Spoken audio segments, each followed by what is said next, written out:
bleeding a power steering system, or filling it and bleeding it, is a relatively simple process. Power steering systems are considered a self-bleeding system, so there's nothing that you need to do specifically to release the air from the system. It will just bleed out itself. So again, I haven't had the whole thing apart, just suck some of the fluid out of the reservoir and then some out of the suction hose. All I'm gonna do now is I'm gonna fill it up to this full line here, start up the car and turn the wheels left and right a bit. It's gonna whine, it's gonna make noise, and after I do that a couple of times, I'll just leave it idle for a while, and as the pump runs, it'll bleed out the bubbles, and hopefully my wine will be gone. The system. Now you can see inside there, you can see the fluid moving in, you can see a little bit of bubbles moving around in there, and that is the air bleeding out of the system.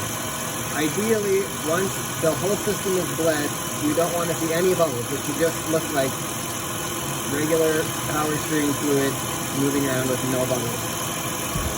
It already looks like it's clearing up.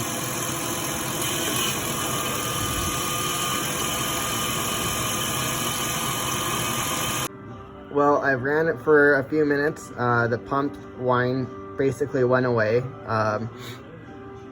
Driving it will be the real test to see if the whine comes back while the car's moving. So you can see all the bubbles here floating to the top. That's all the air bubbles that have come out of the system that are just stuck in the oil. So we're gonna leave that settle. Basically at this point, all you're gonna wanna do is just double check your fluid level, make sure it's good. And at this point, if your steering feels good left and right, you can just put the cap back on, take it for a test drive. And you know, you might hear some whining here and there. The pump finds a little bit more air to bleed out.